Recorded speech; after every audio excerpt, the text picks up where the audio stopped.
ప్రసంగి 9వ అధ్యాయం 5 నుంచి 10 వచనాల వరకు ఇప్పుడు సత్యనారాయణ ఉత్తరపత్యుతరాగా లీడ్ చేస్తాడు. ప్రసంగి 9, 5 నుంచి 10. ప్రసంగి 9వ అధ్యాయము 5 నుంచి 10 వచనాలు మార్చి చదువుకుందాం. 10వ వచనం అందరం కలిసి చదువుదాం. నేను 5వ వచనం చదువుతున్నాను. బ్రతికి ఉండగా వారు తాము చత్తురని ఎరుగుదురు, అయితే చచ్చిన వారు ఏమీ ఎరుగరు. వారి పేరు మరవబడి ఉన్నది, వారిక ఏ లాభము కలగదు.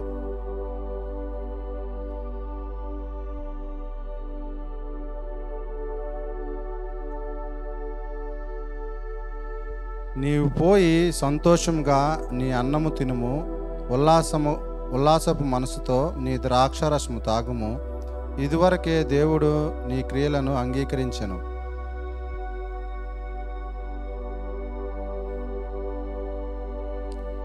తొమ్మిదవ వచనం. దేవుడు నీకు దయచేసిన వ్యర్థమైన నీ ఆయుష్కాలమంతయు నీవు ప్రేమించు నీ భార్యతో సుఖించుము. నీ వ్యర్థమైన ఆయుష్కాలమంతయు సుఖించుము. ఈ బ్రతుకు దినమందు నీవు కష్టపడి చేసుకున్న దాన్ని అంతటికి అదే నీకు కలుగు భాగము. 10వ వచనం అందరం కలిసి చదువుదాం. చేయుటకు నీ చేతికి వచ్చిన ఏ పని అయినను నీ శక్తి లోపము లేకుండా చేయుము. నీవు పోయి పాతాళమందు పని అయినను ఉపాయమైనను తెలివైనను జ్ఞానమైనను లేదు. దేవుడు మనం వెనుకెళ్ళి వాక్య భాగం దీవించిన గాక. ఆమేన్. ప్రేమ కలిగిన మా ప్రభువా, మీకు పరిశుద్ధ నామానికి స్తుతులు, స్తోత్రాలు, వందనాలు. ఉదయకాల సమయంలో నీ పాద సంధికి వస్తూ ఉంటున్నాం. ఇప్పటి వరకు ప్రభువా, నేను ఆరాధించటకు మీరు చూపించిన కృపను బట్టి మీకు వందనాలు. ఈ సమయంలో నీ వాక్యాన్ని మేము ధ్యానించినట్టుగా నీ వాక్యం ద్వారా మీరు మాతో మాట్లాడండి, మమ్మల్ని బలపరచండి. యేసు నామంలో ప్రార్థిస్తూ ఉన్నాం తండ్రి, ఆమేన్. ఇన్ఫ్యాక్ట్ గత కొద్ది వారాలుగా మనము ఫ్యామిలీస్ గురించినటువంటి దేవుని వాక్యంలో ఉన్నటువంటి విషయాలు మనం ధ్యానం చేసుకుంటూ వస్తున్నాం. ఈ వీక్ నేను కొంచెం బ్రేక్ తీసుకున్నాను. యాక్చువల్గా నెక్స్ట్ వీక్ మళ్ళా కూడా నేను ఫ్యామిలీస్ గురించి మాట్లాడటం జరుగుద్ది. అంటే కొన్నిసార్లు మనము అంటే ఈ విషయాలు అంత సీరియస్గా మనం ఆలోచించాం. మీరు ఒకవేళ కనుక corona, post corona, pre corona, తర్వాత పోస్ట్ కరోనా గనక మీరు గమనించినట్లయితే, కరోనా సిచ్యువేషన్ అయిన తర్వాత మనం చాలా ఎక్కువగా ఈ యొక్క మరణ వార్తలు అనేటువంటిది మనము వింటున్నాం. ముఖ్యంగా మీ అందరికంటే సేవకునిగా నేను ఎక్కువ మరణాలు చూస్తూ ఉంటాను. అర్థమవుతుందా? కాబట్టి ఈ విషయాలు మనం గమనిస్తూ ఉంటున్నప్పుడు నేను కరోనా టైంలో కూడా కొన్ని వారాలు ఈ విషయాల మీద నేను మాట్లాడటం జరిగింది.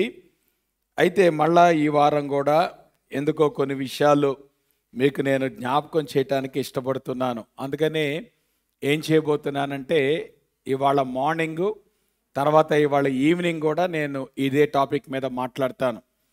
కాబట్టి మార్నింగ్ వచ్చిన వాళ్ళు దీని కంటిన్యూషన్ కావాలనుకుంటే మీరు సాయంత్రం ఆన్లైన్లో మీరు ఫాలో అవ్వండి. దీని కంటిన్యూషన్ నేను మాట్లాడతాను. ఇన్ఫ్యాక్ట్ ఈ ఉదయకాల సమయంలో మనం 9వ అధ్యాయంలో మొదటి 5 వచనాల్లో కొన్నటువంటి కొన్ని విషయాలు మనం ధ్యానం చేస్తాం. సాయంత్రం 6 నుండి 10 వరకు ఉన్నటువంటి విషయాలు కూడా మనం ధ్యానం చేస్తాం. 2 భాగాలుగా ఈ యొక్క భాగాన్ని మనం ధ్యానం చేయటానికి ప్రయత్నం చేద్దాం.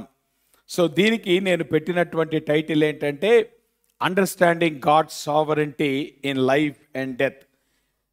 ఒకటి, మన జీవం అనేటువంటిది దేవుని సర్వాధికారంలో ఉంది. ఆ సంగతి మనం ఎప్పుడు కూడా మర్చిపోకూడదు. మనల్ని పుట్టించిన వాడు దేవుడే. ఒకానొక దినమున మనల్ని భూమి మీద నుండి తీసివేసేవాడు కూడా దేవుడే. ఆ విషయాన్ని మనం అర్థం చేసుకోవాలి.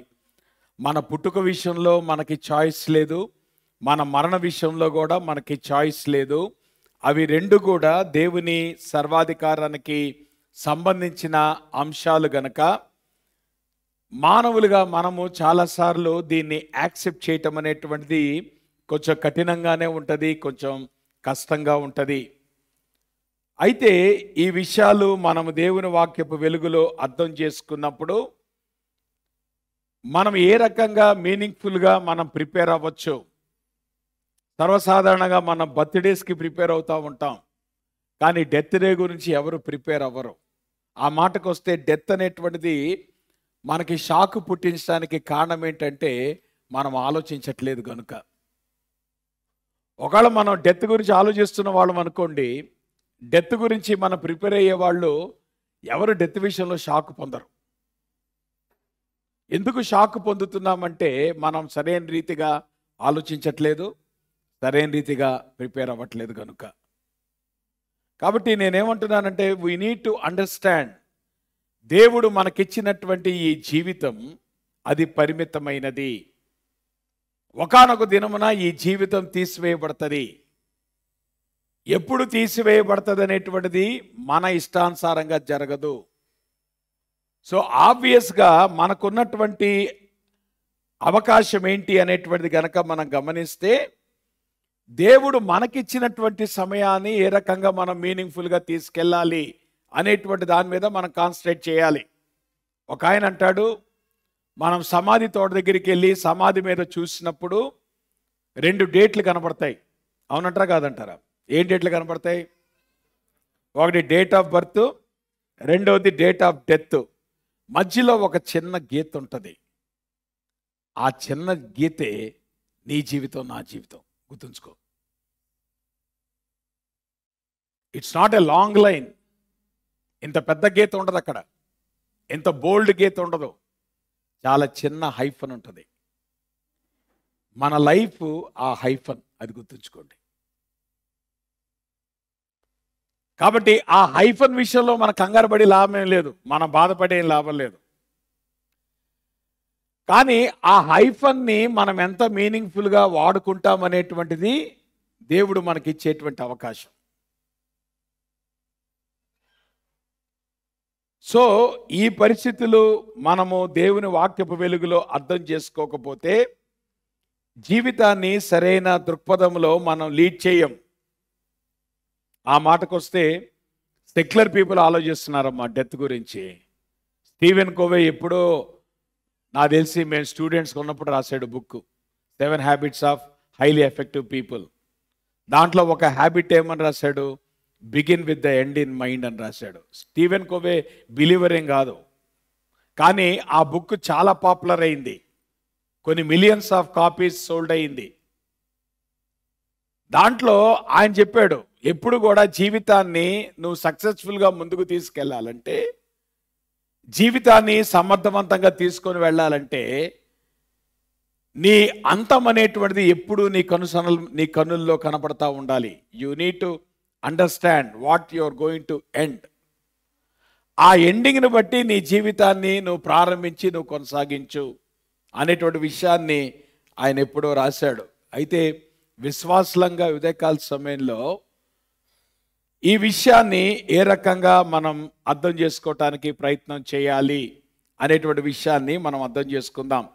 సరే, ఈ 9వ అధ్యాయంలో కనుక మనం గమనించినట్లయితే, తర్వాత మీరు ఇంటికి వెళ్ళి కూడా చదువుకోండి, మీరు వ్యక్తిగతంగా కూడా మీరు స్టడీ చేసుకోండి. కానీ నేను నాకున్నటువంటి సమయంలో కొన్ని విషయాలు మీ దృష్టికి తీసడానికి ఇష్టపడుతున్నాను. మొదటి 6 వచనాల్లో కూడా ఈ గ్రంథకర్త he is trying to write the reality of life and death. మన జీవితంలో ఉన్నటువంటి రియాలిటీ, వాస్తవిక దృక్పథం గురించి ఆయన రాస్తున్నాడు. 7 నుండి 10 వచనాల్లో in the light of the reality మన రెస్పాన్స్ ఏమై ఉండాలి. ఏదైతే మన జీవితం యొక్క వాస్తవ పరిస్థితులు మనం అర్థం చేసుకున్నప్పుడు ఈ జీవితాన్ని అర్థవంతంగా మనం ముందుకు ఎట్లా తీసుకెళ్ళాలి అనేటువంటి దాన్ని 7 నుండి 10 వచనాల్లో రాస్తున్నాడు. నేను ఆ భాగాన్ని సాయంత్రం నేను చెప్తాను. In the light of the death how you should lead your life అనేటువంటిది నేను సాయంత్రం మాట్లాడతాను. కానీ మార్నింగ్ మనము డెత్ గురించేటువంటి కొన్ని విషయాలు మనం ఆలోచించడానికి ప్రయత్నం చేద్దాం. జీవితం అనేటువంటిది మనకు అర్థం కానటువంటి విషయం. Life is mysterious. ఒక రకంగా చెప్పాలంటే జీవితం అనేటువంటిది మనం సంపాదించుకున్నది కాదు. జీవితం అనేటువంటిది మనకి బహుమానంగా ఇవ్వబడింది. సో బహుమానంగా ఇవ్వబడినటువంటి జీవితాన్ని భద్రం చేసుకోవాల్సినటువంటి బాధ్యత మనది.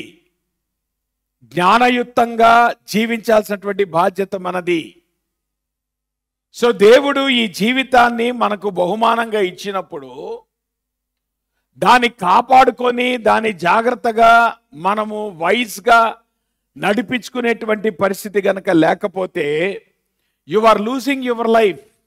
నువ్వు ఎన్నో సంవత్సరాలు నువ్వు బ్రతకొచ్చు, కానీ అన్ని సంవత్సరాలు బ్రతికి నువ్వు సాధించేదేముండదు.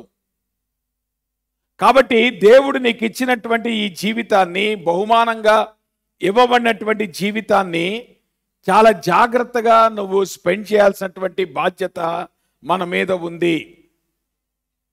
ఇంకో విషయాన్ని కూడా నేను ముందే డిస్క్లైమర్గా మాట్లాడుతున్నాను. సర్వసాధారణంగా మరణం అనేటువంటి సంభవించినప్పుడు మనం అనుకుంటా ఉంటాము, ఇది నా జీవితానికి లాస్ అండి, ఇది నా కుటుంబానికి లాస్ అండి అని మనము ఆలోచిస్తూ ఉంటాం. అవునంటారా కాదంటారా? కుటుంబంలో మరణం అనేటువంటి సంభవించినప్పుడు బేసికల్గా లాస్ ఎవరికది? కుటుంబానికి, మనకి లాస్. కానీ ఇంకో కోణాన్ని మీరు ఎందుకు నిర్లక్ష్యం చేస్తున్నారు? కుటుంబానికి ఎంత లాసో దేవునికి అది లాస్ కాదా? మాట్లాడరే, నీకేనా లాసు? ఏమ్మా, భక్సింగ్ గారు బతుకుంటే దేవునికి లాభమా, దేవునికి లాసా? బిల్లిగ్రహం గారు బతుకుంటే దేవునికి లాభమా, దేవునికి లాసా? మరి ఇప్పుడు దేవుడు వాళ్ళు తీసేసుకున్నప్పుడు ఆయనకి లాస్ లేదా? మాట్లాడరే, మరి దాని గురించి మాట్లాడరే. ఏదో దేవుడు మనకు అన్యాయం చేసాడు ఫీల్ అయిపోతారేంటి? మనకి ఎంత లాసో మనకంటే దేవునికి అంతే లాస్, అంతకంటే ఎక్కువ లాస్ ఆయనకి. ఒక క్రైస్తవుడు ఈ లోకంలో చనిపోవటం అనేటువంటిది it is not only loss to the family, it is even loss to God. కారణం ఏంటంటే దేవుడు ఇంకా కొన్ని సంవత్సరాలు వాడుకునే అవకాశం ఉంది, ఇంకా కొన్ని సంవత్సరాలు జీవింపచేసే అవకాశం ఉంది, ఇంకా కొన్ని సంవత్సరాలు దేవుడు ఏమంటారు ఈ లోకంలో ఒక టెస్ట్ మనీగా ఉంచుకునే అవకాశం ఉన్నా ఎందుకు దేవుడు తీసుకుంటున్నాడు? కాబట్టి ముందు ఈ అవగాహన మనలో మార్చుకోవాలి. అదేదో డెత్ అంటే మనకొక్కరికే లాస్ అయినట్లు, దేవుడు అన్యాయం చేసినట్టు కాదు. మనకి ఎంత లాసో దేవునికి కూడా అంతే గ్రేటర్ లాస్. దేవుని పని ఆటంకపరచబట్లేదా తన భక్తుల మరణాన్ని బట్టి? ఎంత కుంటుపడుతుంది ఆయన నమ్ముకున్నటువంటి వాళ్ళు చనిపోయినప్పుడు? అవునంటారా కాదంటారా? Is it not a loss to God?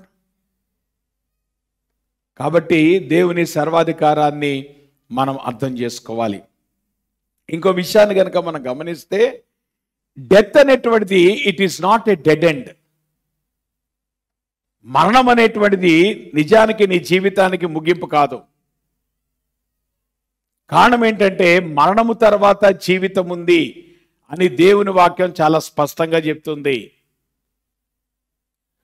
యేసు ప్రభువు చనిపోకముందు ఒక వారం ముందు ఆయన లాజరును సమాధిలోండి లేపినప్పుడు దేవుడు అక్కడ ప్రజలకు ఏం చూపిస్తున్నాడు? ఇది మరణం యొక్క వాస్తవం. ఒకానొక దినమున మరణాన్ని గెలిచి మనం లేవబోతున్నాం అనేటువంటి వాస్తవాన్ని దేవుడు లాజరు సమాధి దగ్గర చూపించాడు. బట్ లాజరు యొక్క మరణానికి యేసు ప్రభు యొక్క మరణానికి ఉన్నటువంటి తేడా ఏంటంటే, లాజరు తిరిగి లేచి మళ్ళా చనిపోయాడు. యేసు ప్రభు తిరిగి లేచి మళ్ళా చనిపోలే. నా మాట మీకు అర్థమవుతుందా? ఈ విషయాన్ని కూడా మనం అర్థం చేసుకోవాలి. అమ్మా, దేవుడు మనల్ని స్వస్థపరిచిన, దేవుడు మనల్ని బాగు చేసిన, మరణపు శయ్యమే నుండి దేవుడు మనల్ని లేపిన, మళ్ళా మనం మరణించాల్సిందే. అర్థమవుతుందా? మనమే ఏలియాలాగా పైకి వెళ్ళిపోం. అన్లెస్ ప్రభు మనం బతుకున్నప్పుడు వస్తే తప్పితే ఏమైతే చెప్పండి. ఈవెన్ లాజరుని తిరిగి లేపినప్పటికీ కూడా గొప్ప అద్భుతమే అది. గొప్ప ఆశ్చర్యకార్యమే. కానీ తర్వాత ఏం జరిగింది? లాజరు మళ్ళీ సమాధికి వెళ్ళాడా అంటే అర్థం ఏంటి? మరణం అనేటువంటిది నువ్వు అంగీకరించాల్సినటువంటి వాస్తవం. ఒకవేళ మన కోరిక ఉండొచ్చు, ఎవరన్నా మన ఇంట్లో మరణించినప్పుడు ప్రార్థన చేయండి మళ్ళీ తిరిగి లేవచ్చు కదా. నిజమే, తిరిగి లేచి మళ్ళీ ఏమవుతుంది? కాడు మరణించే కాడికి మళ్ళీ తిరిగి లేవటం ఎందుకు? ఒకేసారి తిరిగి లేస్తే సరిపోతుంది కదా. దేవుడు ఎన్నిసార్లు చెప్తాడు నువ్వు మళ్ళీ తిరిగి లేవటానికి? కాబట్టి అన్రీజనబుల్ రిక్వెస్ట్లు దేవుని దగ్గర పెట్టమాకండి. లాజరు లేపిన ప్రభువా, ఈయన లేపు ప్రభువా అంటే కుదరదు. యు నీడ్ టు అండర్స్టాండ్, మరణము అనేటువంటిది it is not a dead end. Yesu ప్రభువు తన జీవితం ద్వారా చూపించాడు ఏంటంటే ఆయన తిరిగి లేచి మరి ఎన్నటకు మరణించినటువంటి అనుభవంలోకి దేవుడు మళ్ళీ తీసుకుని వెళ్ళబోతున్నాడు. That is the reason for death. దేవుడు ఈ లోకంలో మనల్ని తిరిగి లేపి మళ్ళీ ఈ లోకంలో జీవింప చేయటానికి దేవుడు మన జీవితంలో పనిచేయట్లేదు. ఈ లోకంలో మనల్ని జీవింపజేసాడంటే దాని అర్థం ఏంటంటే నిత్యత్వంలోకి మనం కొనసాగటం అనేటువంటి ఆ ఉద్దేశం కొరకు దేవుడు మళ్ళా తిరిగి లేపుతాడు అనేటువంటి వాస్తవాన్ని మనం అర్థం చేసుకోవాలి. సరే, ఈ లోకంలో ఉన్నటువంటి జ్ఞానులందరికంటే కూడా చాలా పెద్ద జ్ఞాని ఎవరు? సొలొమన్. సో సొలొమోను లైఫ్ గురించి, డెత్ గురించి ఆయన రీసెర్చ్ చేస్తున్నాడు.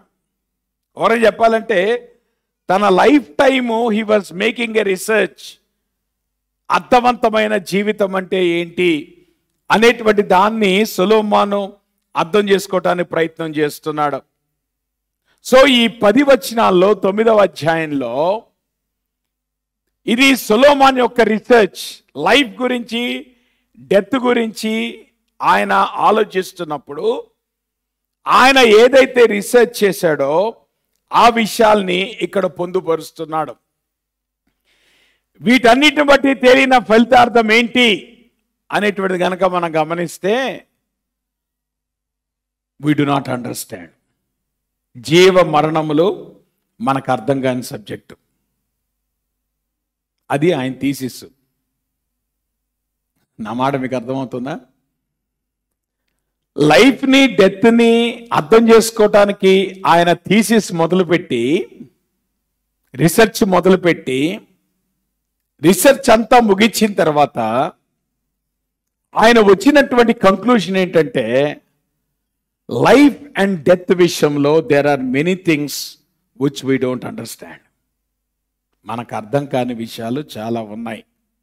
అందుకే మీరు గమనించారా, ఒక్క వచనంలో రిపీటెడ్గా ఆయన అన్నాడు. నేను అక్కడ మీకు హైలైట్ చేసి చెప్పాను కదా, 8వ అధ్యాయం 17వ వచనం ఏమన్నాడు అక్కడ? దేవుడు జరిగించినదంతయు నేను కనుగొంటిని, మరియు సూర్యుని క్రింద జరుగు క్రియలు మనుష్యులు కనుగొనలేరనియు.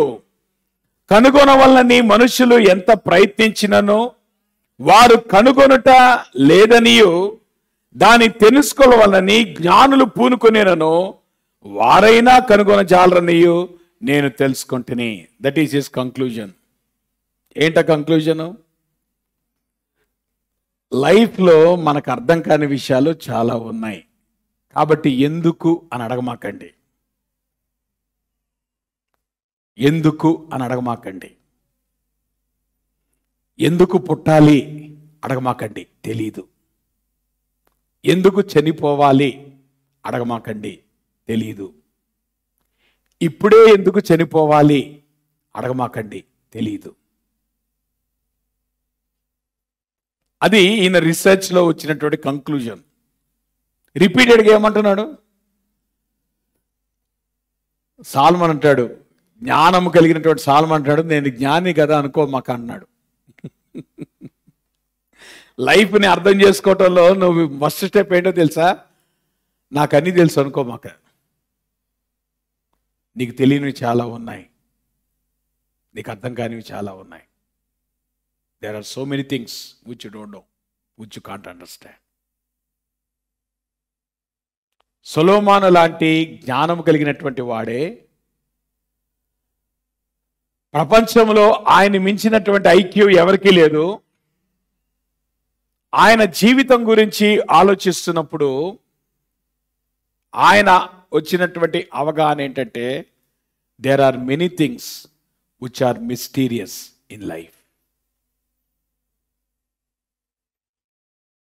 మన జీవితంలో అతి మిస్టీరియస్ విషయం ఏదైనా ఉందంటే that is your birth and your death. ఈరోజు కూడా మెడికల్ ఫీల్డ్కి అర్థం కాని విషయం నీ పుట్టుకేంటో. ఈ రోజుకి మెడికల్ ఫీల్డ్కి అర్థం కాని విషయం ఏంటంటే నీ డెత్. మీకు సంగతి చెప్పనా, అసలు వాస్తవంలో డెత్ ఎంత పెయిన్ఫుల్లో నీ బర్త్ కూడా అంతే పెయిన్ఫుల్. అన్ఫార్చునేట్గా నీ first day of life is very painful, నీ last day of life is very painful. కాదు, మనం ఫస్ట్ డే ఆఫ్ లైఫ్లో మన పెయిన్ని మర్చిపోయాం. మనం ఏమ్మా గర్భము ధరించటము, గర్భంలోండి బిడ్డ బయటకు రావటం అనేటువంటిది మనం ఏమంటాం, సెకండ్ లైఫ్ అండి అంటాం. అవునా కాదా? సెకండ్ లైఫ్ అంటున్నప్పుడు అర్థం ఏంటి? ఎంత ఎక్స్క్రూషియేటింగ్ పెయిన్ గుండా వెళ్తున్నావు. కాదు, గుర్తుంచుకో, నీ జీవితంలో వాస్తవం ఏంటంటే నీ లాస్ట్ డే ఆఫ్ లైఫే పెయిన్ఫుల్ కాదు, నీ ఫస్ట్ డే ఆఫ్ లైఫ్ కూడా అంతే painful. Your first day on this earth is a painful moment in your life. నీ last day on this earth is also painful moment in your life. ఇది వాస్తవం. కాకపోతే కొన్ని విషయాలు మనం మర్చిపోయాం కాబట్టి గుర్తు చేస్తున్నాను.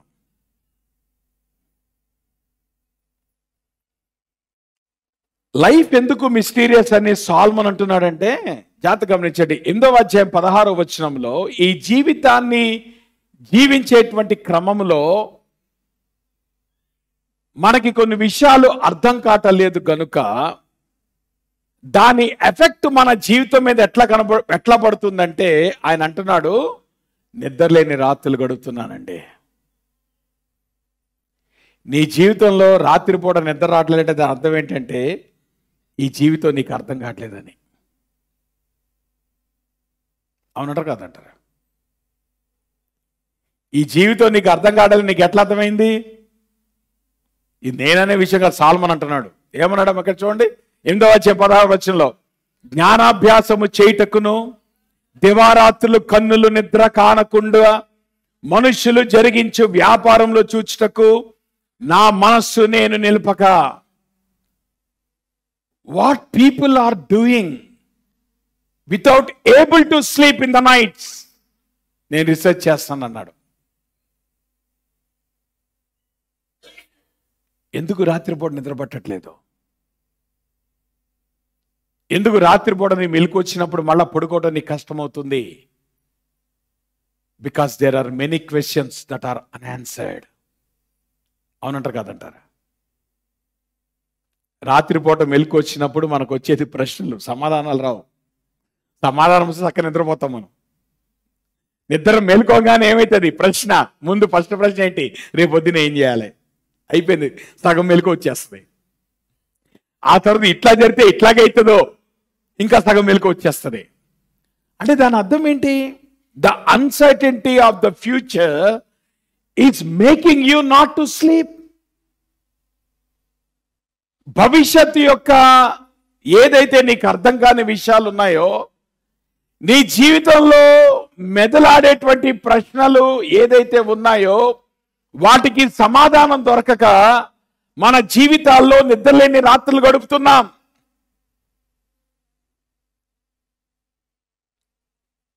ఈ జీవితాన్ని అర్థం చేసుకునేటువంటి క్రమంలో ఎందుకు దేవుడు నా జీవితంలో ఈ పరిస్థితులు అలౌ చేస్తున్నాడు అనేటువంటి విషయాలు మనం ఆలోచించడం ప్రారంభించినప్పుడు దాని యొక్క ఎఫెక్ట్ ఏంటో తెలుసా? నిద్రలేని రాత్రులు. అందుకనే కొన్నిసార్లు మనకి లైఫ్ అనేటువంటిది it doesn't make any sense. It doesn't make any sense. కారణం ఏంటంటే మనకు వచ్చేటువంటి ప్రశ్నలకు జవాబు దొరకట్లే. అనేకమైన ప్రశ్నలు మనకు వస్తూ ఉంటాయి. ఉదాహరణకి కొన్ని ప్రశ్నలు ఇక్కడ నేను పెట్టాను. ఎందుకు దేవుడు నాకు ఈ జాబ్ ఇచ్చాడు? ఇది నా ఎక్స్పీరియన్స్ తగ్గింది కాదే, ఇది నా స్కిల్కి సంబంధించింది కాదే. ఎందుకు నాకు దేవుడు ఈ భర్తనిచ్చాడు, ఈ భార్యనిచ్చాడు? పెళ్లి కాకముందు ఎంత ప్రార్థన చేశాను నేను. ఎందుకు దేవుడు నాకు ఇటువంటి పిల్లల్ని ఇచ్చాడు? తల్లిగా నేను ఎంత ప్రార్థన చేశాను. ఎందుకు నేను ప్రేమించిన వారు రక్షించబట్టలేదు, ఎంతగా నేను సువార్త ప్రకటిస్తున్నప్పటికీ? ఎందుకు దేవుడు నాకు ఇష్టం లేకుండానే నా భర్తనో, నా భార్యనో, నా పేరెంట్నో, నా పిల్లలనో, నా ఫ్రెండ్స్నో ఎందుకు దేవుడు ఈ భూమి మీద నుండి తీసేశాడు? నేను ఎంత మంచి ఆహారం తీసుకుంటున్నా, ఎంత చక్కగా వ్యాయామం చేస్తున్నా, నాకెందుకు ఈ రోగం వచ్చింది? నా మాట మీకు అర్థమవుతుందా? ఈ ప్రశ్నలు అన్బిలీవర్స్కి వస్తాయా, బిలీవర్స్ కూడా వస్తాయా? అవునా? సో ఇప్పుడు దీని ఎఫెక్ట్ ఏంటి? నిద్రలేని రాత్రులు. రాత్రిపూట నిద్ర పట్టకపోవడం అనేది ఒక సిమ్టము. ఏంటి ఆ సిమ్టము? జీవితం నీకు అర్థం కావట్లేదు. నీలో ఇంకా సమాధానం లేనటువంటి ప్రశ్నలు చాలా నీకు వినపడుతూనే ఉన్నాయి. ఆ మాటకు వస్తే బహుశా నువ్వు ప్రార్థన చేసిన ప్రతిసారి కూడా ఈ ప్రశ్నలు నువ్వు దేవుని కూడా సంధిస్తున్నావేమో. But still fact of the matter ఏంటంటే these are the questions that are remaining unanswered. మనం అర్థం చేసుకోవాల్సినటువంటి ఒక విషయం ఏంటంటే దేవుడు సర్వాధికారి అని అంటున్నప్పుడు దాని అర్థం ఏంటంటే నీకు నాకు వచ్చేటువంటి ప్రశ్నలకు జవాబు చెప్పే అవసరం దేవునికి లేదు. God is not obligated to answer your question and my question. కాబట్టి దేవుని వాక్యములో నీకు అర్థమైనంత వరకు జీవితం గురించినటువంటి అవగాహనతో ఆ ప్రశ్నలకు సమాధానం పొందుకోవటం అనేటువంటి వరకే మనం చేయగలము. కానీ దేవుని యొక్క సర్వాధికారంలో మన జీవితంలో మనం వెళ్ళేటువంటి పరిస్థితులకు సమాధానం చెప్పాల్సినటువంటి అవసరత దేవునికి లేదు అనేటువంటి విషయం మనం అర్థం చేసుకోవాలి. ఏమండి, ఈ ఐఫోన్ ఎప్పుడైనా వచ్చి నన్ను ఎందుకు ఎట్టా తయారు చేశారు అని అంటదా? ఒకవేళ అడిగింది అనుకోండి, ఏమంటారు మీరు? ఏమంటారు? పాపం స్టీవ్ జాబ్స్కి ఇట్లాకి ఇష్టమై తయారు చేసుకున్నాడు అంతే. వెళ్ళి ఆయన అడుగు. అవునా? ఆయనకి ఇష్టమైన తయారు చేసుకున్నాడు, అడుగు. ఎందుకు ఈ డిజైన్ ఉంది, నన్ను ఇంకో రకంగా చేయొచ్చు కదా అంటే దెర్ ఈజ్ నో ఆన్సర్. చెప్పక్కర్లేదు, ఆయనకు అది ఇష్టమైంది, ఆయన చేసుకున్నాడు. అలానే మన జీవితాల్ని నిర్మించేవాడు దేవుడు, మన జీవితాల్ని నడిపించే దేవుడు. మన జీవితాల్లో తన సర్వాధికారంలో ఆయన ఏదైతే పరిస్థితులు ఎలవ్ చేస్తున్నాడో ఆ పరిస్థితులకు సమాధానం చెప్పాల్సిన అవసరం ఆయనకి లేదు. ఆ మాటకు వస్తే మనకి అర్థం కావట్లేదు గనుకనే మనం ఏం చేస్తున్నాం? We are confused about life. జీవితం మనకు అర్థం కావట్లే. జీవితంలో ఎందుకు ఏది ఎట్లా జరుగుతుందో మనకి అవగాహన రావట్లేదు. అందుకే చాలామంది జీవితాన్ని అర్థవంతంగా జీవించలేకపోతున్నారు. ఆ విషయాన్ని ముందు మనం అర్థం చేసుకోవాలి. రెండో విషయం కనుక మనం గమనిస్తే మరణం అనేటువంటిది ఇట్ ఈస్ సర్టెన్. కాతే మనం ఏం చేస్తామంటే అసలు ఈ మరణం మన సబ్జెక్ట్ కాదన్నట్టుగా మనం ప్రవర్తిస్తూ ఉంటాం. అవునా కదా? మరణం అనేటువంటిది గ్యారంటీనా? ప్రసంగి ఆయన చాలా కేటగిరీలుగా మాట్లాడుతున్నాడు. ఏమన్నాడు తెలుసా? సంభవించునవన్నీ అందరికీ ఏకరీతిగా సంభవించును. చూడండి 9వ అధ్యాయం 2వ వచనంలో మన ప్రశ్న అదే, ఏమంటే బిలీవర్స్ కూడా ఇట్లానే జరుగుద్దా? ఈయన బిలీవర్ కదా, అయితే ఏంటంట? మాట్లాడరేంటమ్మా? ప్రసంగి చెప్పే విషయం అదే కదా. 2వ వచనం ఏమన్నాడు అక్కడ? సంభవించినవన్నీ అందరికీ ఏకరీతిగా సంభవించును, నీతిమంతులకును దుష్టులకును. నీతిమంతులు అంటే ఎవరు? ప్రభుని అంగీకరించిన వాళ్ళు. దుష్టులు అంటే ఎవరు? ప్రభుని అంగీకరించినటువంటి వాళ్ళు. ఇద్దరికి ఒకలానే ఉంటుందా? తేడా ఉండదా? తేడా లేదు. రెండోది ఏమన్నాడు?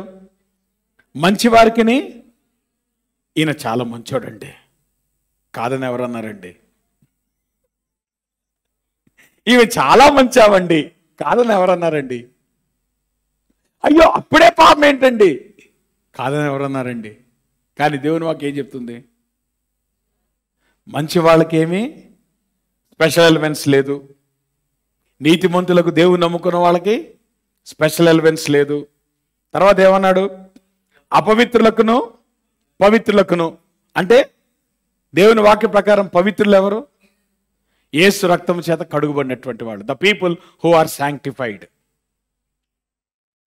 మనం నీతిమంతులు అయిన తర్వాత నెక్స్ట్ పరిశుద్ధులంగా మనము తీర్చబడుతూ ఉంటాం. మన జీవితాంతము కూడా మనం పరిశుద్ధులుగా తీర్చబడతా ఉంటాం. కానీ మరణం దగ్గరికి వచ్చేటప్పటికి నీవు పరిశుద్ధపరచబడుతున్న వాడివైనా నీవు పరిశుద్ధత లేని వాడివైనా కానీ ఇద్దరికి ఒకలానే మరణం వస్తుంది. తర్వాత ఏమన్నాడు? బలులు అర్పించే వారికి బలులను అర్పింపని వారికి. అంటే మన మాటలో చెప్పాలంటే చర్చికి వెళ్ళే వాళ్ళకి చర్చికి వెళ్ళని వాళ్ళకి. అర్థమైందా? సో చర్చికి వెళ్ళే వాళ్ళైనా చనిపోవాల్సిందే, చర్చికి వెళ్ళని వాళ్ళైనా చనిపోవాల్సిందే. ఏమంటున్నాడు? అందరికీ గతి ఒక్కటే. మంచివారికి ఎలాగునో పాపాత్ములకును అలాగుననే తటస్థించును, ఒట్టు పెట్టుకుని వారికి ఎలాగునో ఒట్టుకు భయపడు వారికి అలాగనే జరుగును, అందరికీ ఒక్కటే గతి సంభవించును. This is the secret of life. నేనంటాను, death is not a respecter of persons. మన మంచితనాన్ని బట్టో, మనం ప్రభుని నమ్ముకోవటాన్ని బట్టో, మనం ప్రభు కోసం పరిశుద్ధతలో మనం జీవిస్తున్నంత మాత్రం చేతనో, మనం రెగ్యులర్గా మన చర్చ్కి వెళ్తున్నంత మాత్రం చేతనో మనకి బయట వారికి తేడా లేదు. మరణము అందరికీ ఒకటే గతి. మనం అనుకుంటున్నాం మనం బిలీవర్స్ కాబట్టి మనకి స్పెషల్ ప్రివిలేజెస్ ఉన్నాయనుకుంటున్నాం. లేదు, మనం బిలీవర్స్ అయినా, మనం ప్రభువుని అంగీకరించిన వారమైనా there are no special privileges. అందరికీ సంభవించు గతి ఒకటే. There is no difference. అందుకే ఈయన ముందుకెళ్ళి ఒక మాట అంటాడు. ఆ మాట కొంచెం అఫెన్సివ్గా ఉండొచ్చు కానీ but that is a truth. 4వ వచనంలో ఏమన్నాడు చూడండి అక్కడ? బ్రతికియుండు వారితో కలిసిమెలిసి ఉన్న వారికి ఆశ కలదు. అంటే మనం బ్రతుకుతున్నంతసేపు ఎవరితో మనం తిరుగుతున్నాము? బ్రతికి ఉన్న వారితో తిరుగుతున్నాం. కాబట్టి బ్రతికి ఉన్నటువంటి వారితో తిరిగేటువంటి మనకి ఉన్నటువంటి ఆశ ఏంటంటే చాలా కాలం బ్రతకాలని, లేదంటే ఎక్కువ కాలం బ్రతకాలనే ఆశ ఉంది అని నేను అంటున్నాడు. చచ్చిన సింహము కంటే బ్రతికి ఉన్న కుక్క మేలు కదా. జాగ్రత్త గమనించండి. జూయిష్ కల్చర్లో అతి పవర్ఫుల్ యానిమల్ ఏంటి చెప్పండి? సింహం. యేసు ప్రభువారు కూడా ఎట్లాగా పోల్చబడ్డాడు? యూదా గోత్రపు సింహం, ద లయన్ ఆఫ్ జూడా. అంటే సింహం అనేటువంటిది చాలా బలమైన జంతువు. యూదులు బాగా హీనపరిచిన జంతువు ఏదైనా ఉందంటే అదే జంతువు కుక్క కదా. వాళ్ళు అందుకనే అన్యుల్ని వాళ్ళ కుక్కలతో పోల్చేటువంటి వాళ్ళు, బికాస్ వాళ్ళు కుక్కల్ని వాళ్ళు డిస్పైజ్ చేసేటువంటి వాళ్ళు. కానీ లైఫ్ అండ్ డెత్ గురించి ఆలోచించినప్పుడు ఆయన అంటున్నాడు, వీడు సింహాలు అంటాడండి కానీ చనిపోయాడు. వీడు కుక్క అయి ఉండొచ్చు కానీ వీడు బతికాడు. సో ఏది బెటరు? మామూలుగా ఈ లోకంలో బతికినప్పుడు సింహంలో ఉండాలనుకుంటారా, కుక్కలాగా ఉండాలనుకుంటారమ్మా చెప్పండి? ఎవరే ఎట్లా ఉంటారు అనుకుంటారు? సింహంలాగా ఉండాలనుకుంటారు. కానీ ఇక్కడ ఏమంటున్నాడు, సావు దగ్గరికి వచ్చేటప్పటికి రివర్స్ అయిపోతుంది. వీడు సింహమైనా వీడు చచ్చిపోయాడు అనుకోండి, వాడు కుక్క అయినా వాడు బతుకున్నాడు అనుకోండి, ఏది better?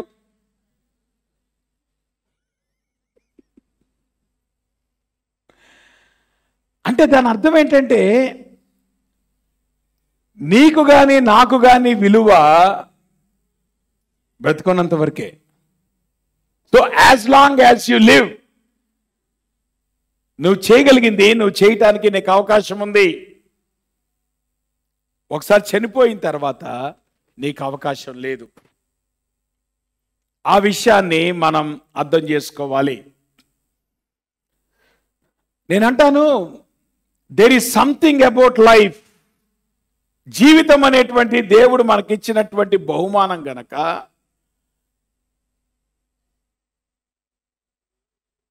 there is something about life which is precious than death. జీవించి ఉండటం అనేటువంటిది మరణించడం కంటే కూడా నీవు ఈ లోకంలో కొన్ని విషయాలు చేయటానికి అవకాశం ఉంటుంది. ఒకటి, ఒక విశ్వాసిగా మనం ఆలోచించినప్పుడు టెక్నికల్గా మనం ఏమంటాం, జీవించడం కంటే మరణించడం బెటర్ అండి. కారణం ఏంటి? మరణించిన తర్వాత ఎవరి దగ్గరికి వెళ్తాం? ప్రభు దగ్గరికి వెళ్తాం, నిత్యత్వం చూస్తాం, లేదంటే ఆయనతో యోగిగాలు ఉంటాం. కానీ టెక్నికల్గా ఎంతమంది ఈరోజు 100% సావటానికి సిద్ధంగా ఉన్నారు చెప్పండి? ఉన్నారా? ఎవరు లేరు. అవునా కదా? కారణం ఏంటి? ఎస్, యు నో, నీ ఇటర్నల్ వాల్యూ అనేటువంటిది ఈరోజు నువ్వు బ్రతుకున్నటువంటి జీవితం అనేటువంటి డిటర్మిన్ చేస్తుంది. కాబట్టి దేవుడు నీకు ఇచ్చిన అవకాశం కొలది నువ్వు ఇంకా ఎక్కువ సాధించడానికి అవకాశం అనేటువంటిది నీవు బ్రతుకుంటే గనక అది సాధ్యమవుతుంది. ఒకసారి మరణించిన తర్వాత ద చాప్టర్ ఈస్ క్లోజ్.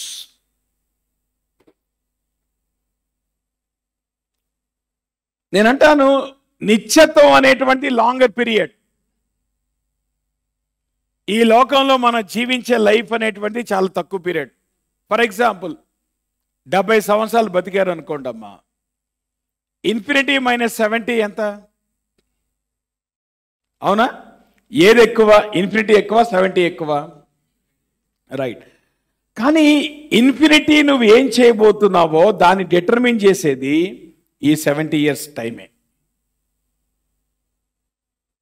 అంటే ఒక రకంగా మాట్లాడాలంటే, దేవుడు నీకు ఇచ్చినటువంటి ఆయుష్ ఉపయోగించుకొని నువ్వు ఎంత మీనింగ్ఫుల్గా నువ్వు జీవితాన్ని జీవిస్తావో, దేవుడు నీకు ఇచ్చిన ఆయుష్ నువ్వు ఉపయోగించుకొని నువ్వు ఎంత మీనింగ్ఫుల్గా నువ్వు జీవిస్తావో, రేపు నీ నిత్యత్వం అనేటువంటిది అంత అర్థవంతంగా ఉండబోతుంది. దేవుడు నీకు ఇచ్చినటువంటి ఆయుష్ని నువ్వు ఎప్పుడైతే నిష్ప్రయోజనంగా నువ్వు దాన్ని వాడతావో, నీ నిత్యత్వం అనేటువంటిది భయంకరంగా ఉండబోతుంది. That is the reality of life. అంటే నువ్వు ఎక్కువ కాలం బతికేది ఈ లోకంలో కాదు, నువ్వు ఎక్కువ కాలం బతకాల్సింది నిత్యత్వంలో. ఆ నిత్యత్వం అనేటువంటిది అర్థవంతంగా దేవునితో ఉండాలంటే దాన్ని డిసైడ్ చేసేది ఈ లోకంలో నువ్వు జీవించే జీవితం. ఆ నిత్యత్వం అనేటువంటిది దేవునికి ఎడబాటులో నరకములో ఉండేటట్లుగా డిసైడ్ చేసేది ఈ లోకంలో నువ్వు జీవించేటువంటి జీవితం.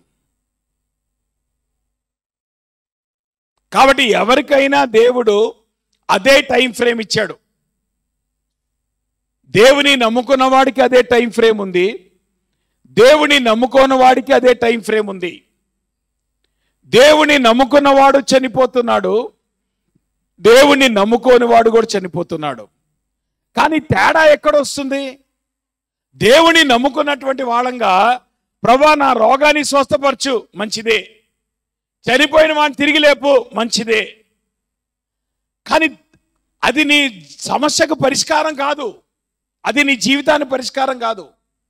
ఒకవేళ దేవుడు నిన్ను రోగంలో స్వస్థపరిచినా మళ్ళా ఒకనాడు నువ్వు చనిపోవాల్సిందే.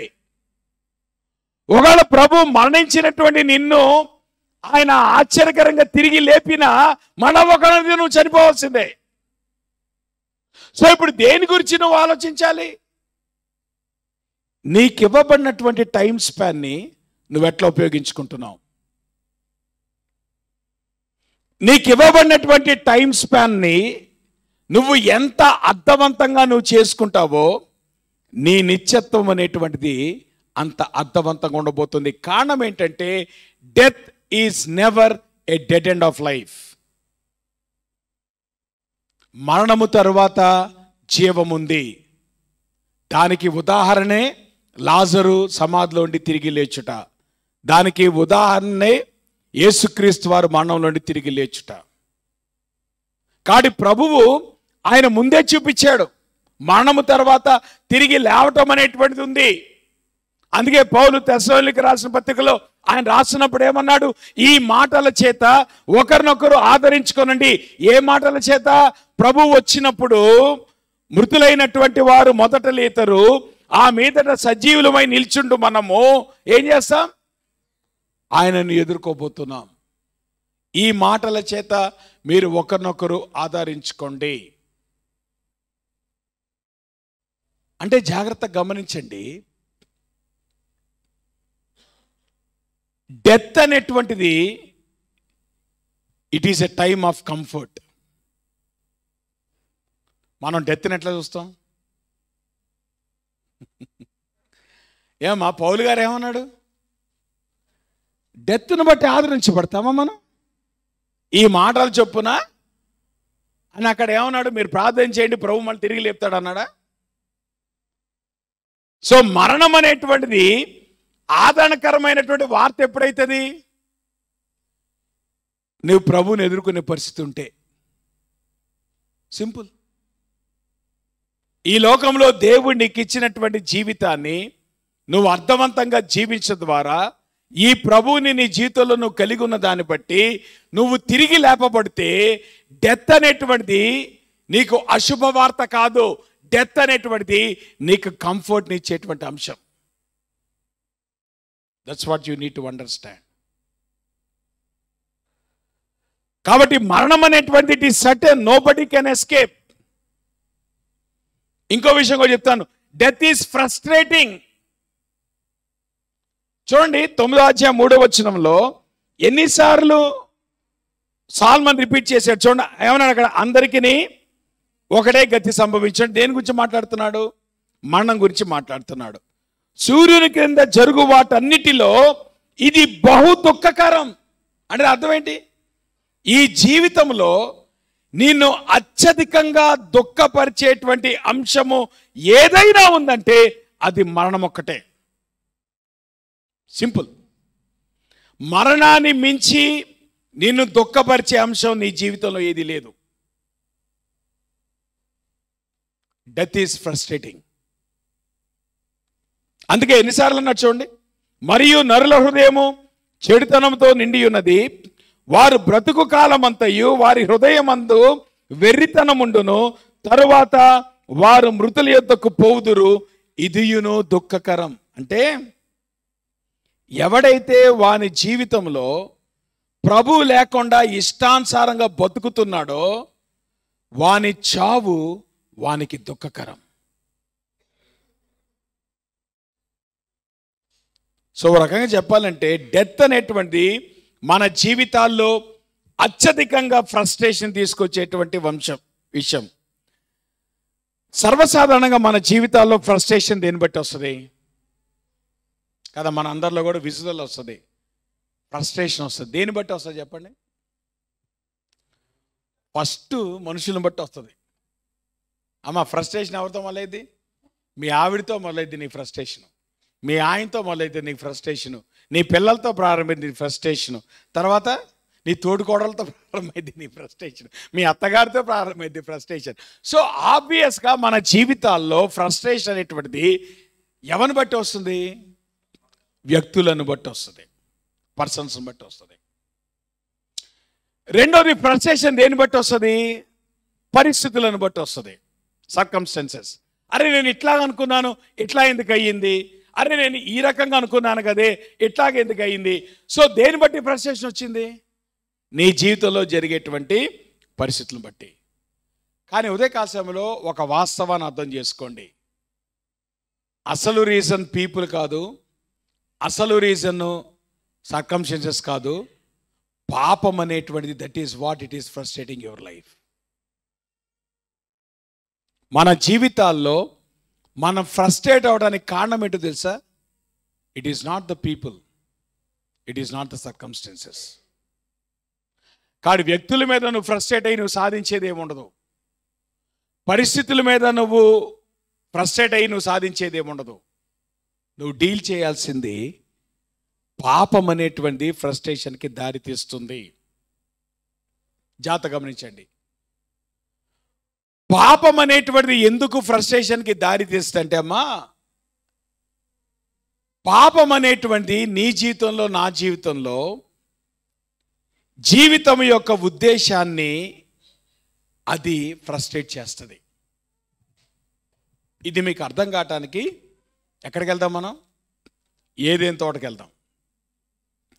ఏదేని తోటకి వెళ్ళినప్పుడు మానవుని కలగజేసినప్పుడు దేవుడు వానికి ఇచ్చినటువంటి ఉద్దేశం ఏంటి? చూడండి, ఆదికాండం 1వ అధ్యాయం 26, 27 వచనాలు. ఏముంది అక్కడ కదా? The purpose of life. చాలామంది అంటారు పర్పస్ ఆఫ్ లైఫ్ ఏంటి పాస్టర్ గారు? ఇదే పర్పస్ ఆఫ్ లైఫ్. ఏమన్నాడు అక్కడ?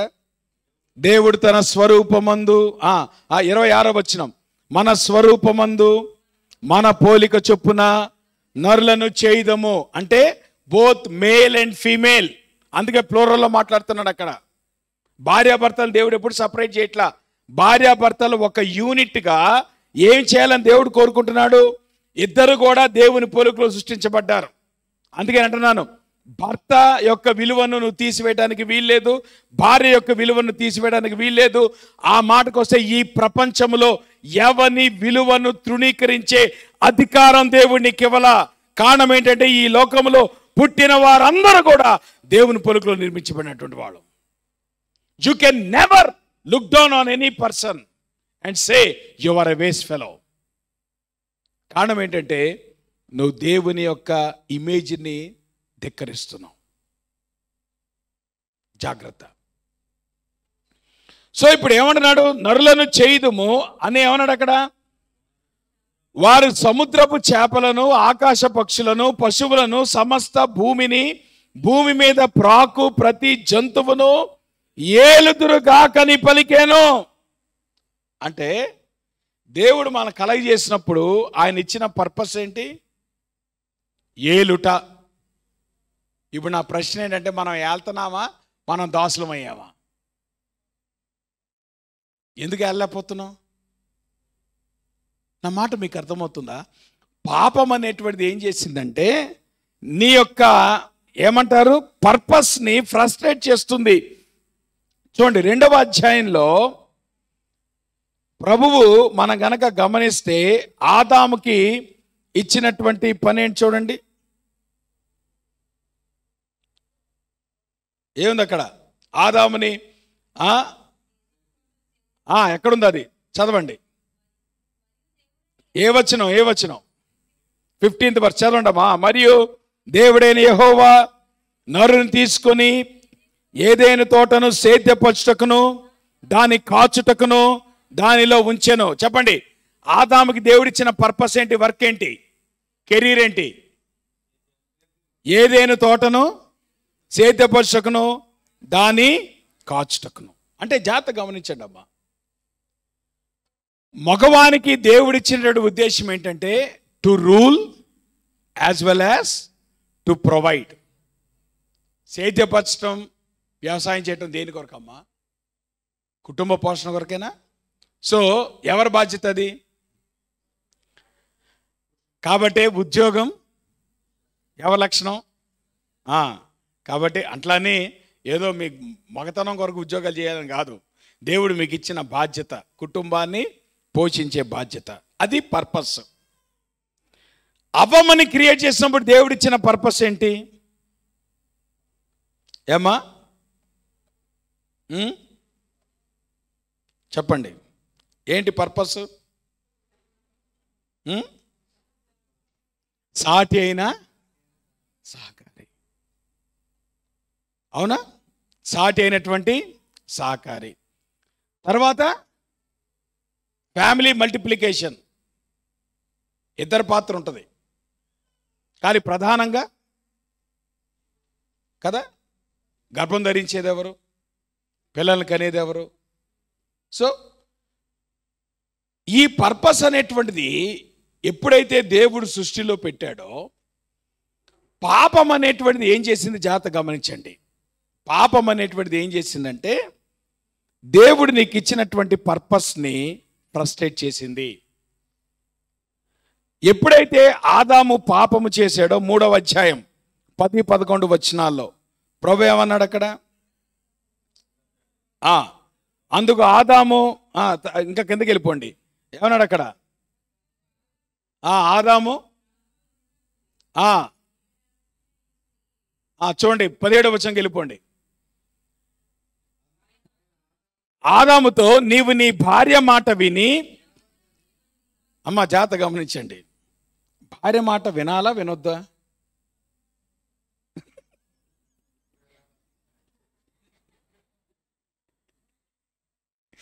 చాలా కష్టంగా ఉంటాయి వాస్తవాలు కదా.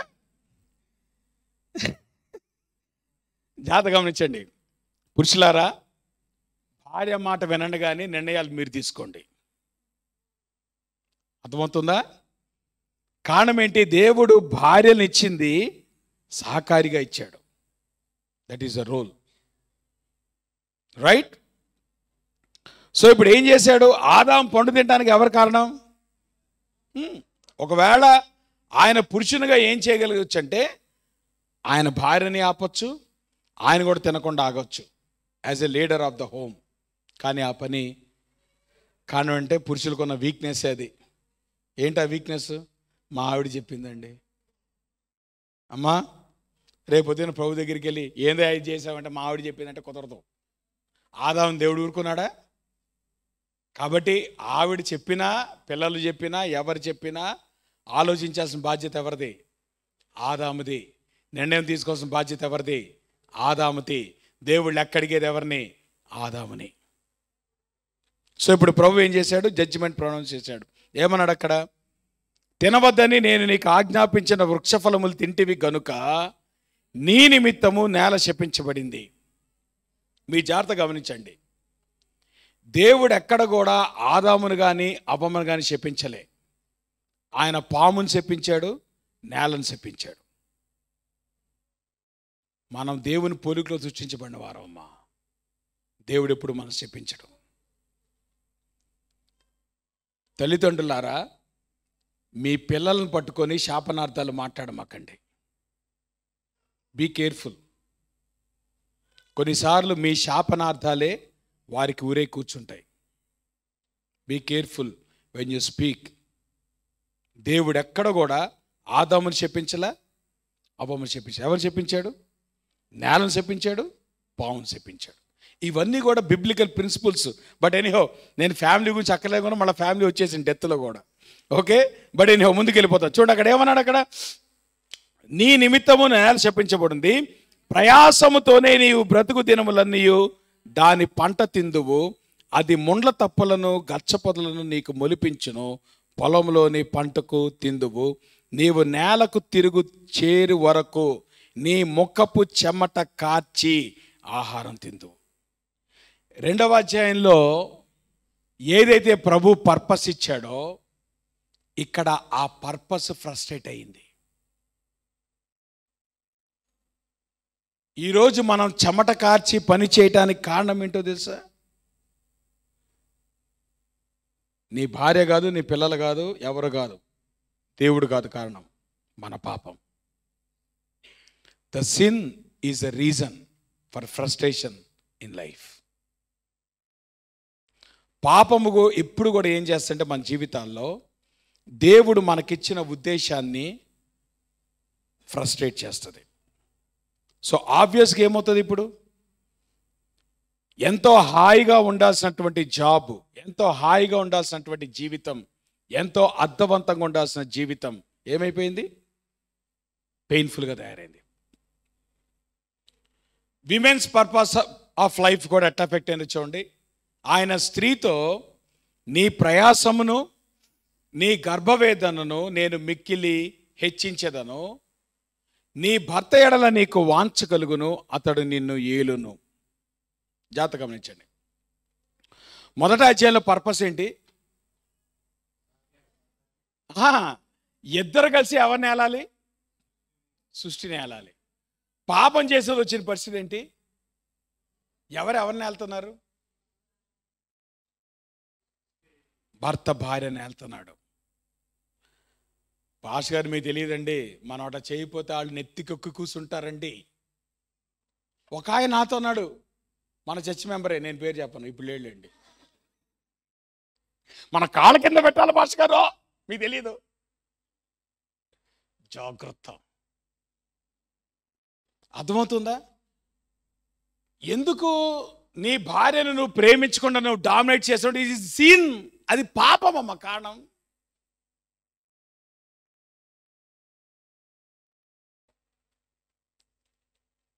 అందుకనే పాపము చేయకముందు నా ఎముకలలో నా ఎముక, నా మాంసములో మాంసం, ఈమె నాది అన్నాడు. పాపం చేసిన తర్వాత ఈమె నీది అన్నాడు. అన్నాడా లేదా? అంతకుముందు ఏమన్నాడు? ఎంత గట్టిగా అన్నాడు, పాట పాడి మరి అన్నాడు. ఏమన్నాడు? ఈమె నాది. పాపం చేసేది ఏమన్నాడు? నేను అడిగానా ఏంటి? నువ్విచ్చావు కదా. యు నీడ్ టు అండర్స్టాండ్, ఫ్రస్ట్రేషన్కి కారణం ఇట్ ఈస్ సిన్.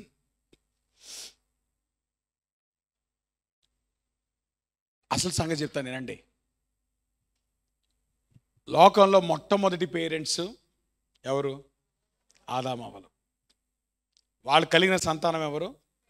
కయీను, హేబేలు. ఆదాము 900 ఏళ్ళు బతికాడు అనుకోండి సుమారు. హేబేలు కూడా ఎంత బతకడానికి అవకాశం ఉంది? ఎంత బతకడానికి అవకాశం ఉంది? కానీ ఏ వయసులో చనిపోయాడు? ఎంత చిన్న వయసులో చనిపోయాడు? గర్భవేదన అనేటువంటిది అక్కడే ప్రారంభమైంది.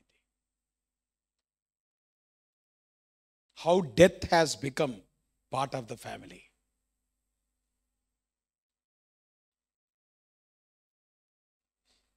మొట్టమొదటి పేరెంట్స్లోనే, మొట్టమొదటి సంతానంలోనే హేబేలు తక్కువ వయసులో చంపబడ్డాడు. అది సిన్ అంటే.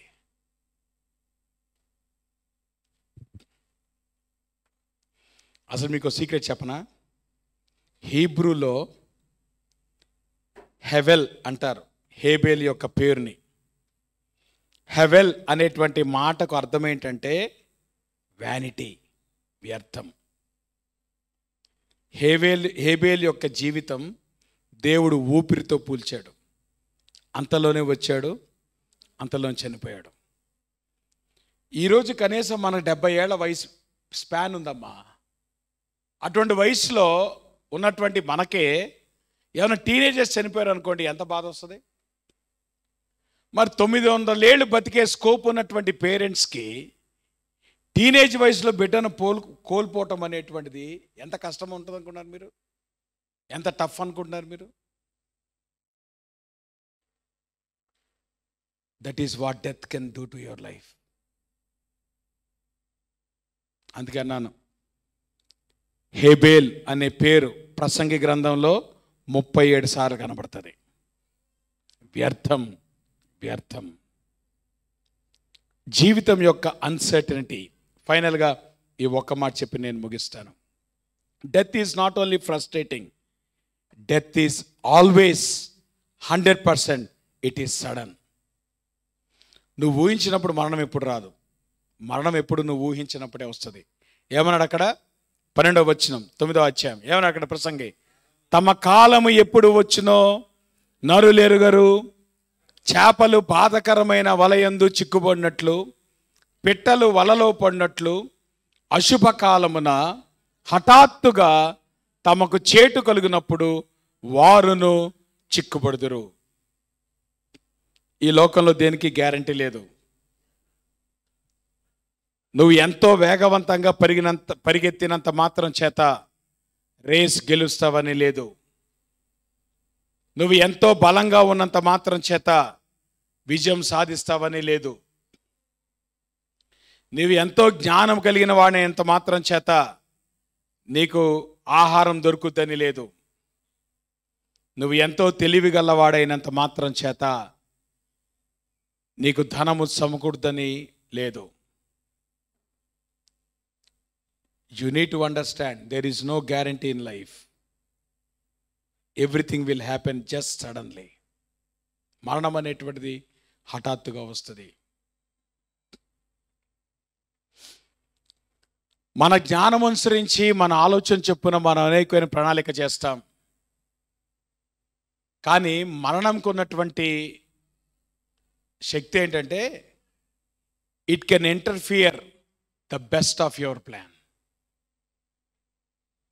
నువ్వు ఎంతో చక్కగా ప్లాన్ చేసిన దాన్ని మరణము ఇంటర్ఫియర్ అయ్యి నీ ప్లాన్ని తలకిందులు చేయొచ్చు.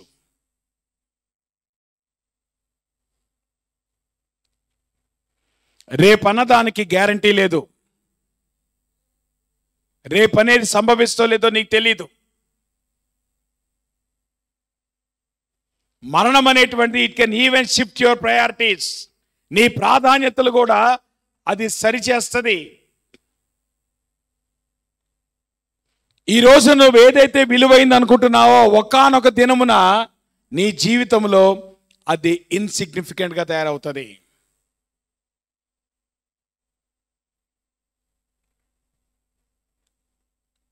ఒకవేళ దేవునికి ఇచ్చిన జీవితం ఈ ఒక్క జీవితమే అయితే,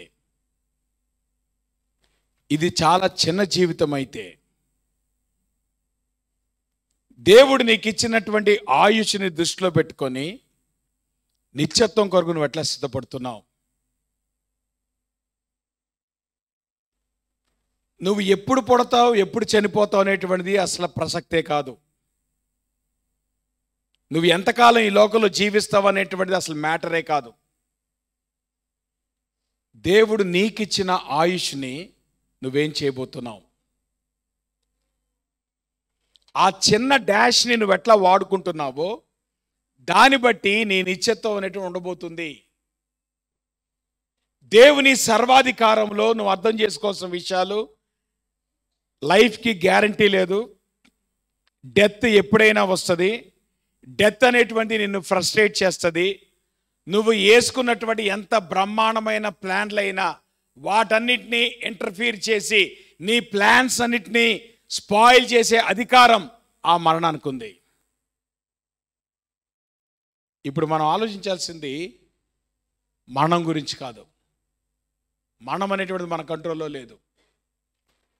ఎంతకాలం ఆయుష్ అనేటువంటిది మన కంట్రోల్లో లేదు. కానీ నీకివ్వబడిన దాన్ని నువ్వు ఎట్లా బతుకుతున్నావు? నీకివ్వబడిన దాని యొక్క వెలుగులో నిత్యత్వాన్ని నువ్వు ఎట్లా ప్రిపేర్ అవుతున్నావు? మరణం అనేటువంటి నీ జీవితానికి ముగింపు కాదు గనక నీ నిత్యత్వం ఎట్లా ఉండబోతుంది? ఆ విషయంలో గనక నువ్వు సీరియస్గా ఆలోచించకపోతే, నీ జీవితాన్ని గనక నువ్వు వ్యర్థంగా నువ్వు జీవిస్తే, నీ నిత్యత్వము నీ మరణం కంటే భయంకరంగా ఉండబోతుంది. ఆ నిత్యత్వం అనేటువంటిది అర్థవంతంగా ఉండాలంటే ఈ లోకంలో నీకు ఇవ్వబడినటువంటి జీవితాన్ని నువ్వు అర్థవంతంగా జీవించాల్సినటువంటి ఆవశ్యకతను నువ్వు గుర్తు తెచ్చుకోవాలి. నువ్వు ఎవరైనా సరే, death comes at any time. Sudden గా వస్తుంది, రెస్పెక్ట్ లేకుండా వస్తుంది, ఎవరైనా వస్తుంది. దాని విషయంలో నువ్వు ప్రశ్నించే అధికారం నీకు లేదు. కానీ నీకు ఇవ్వబడిన జీవితాన్ని నువ్వెట్లా జీవిస్తున్నావు? ప్రార్థన చేసుకుందాం. ఉదయకాల సమయంలో దేవుని వాక్యపు వెలుగులో మన జీవితాలు పరిశీలించుకుందాం.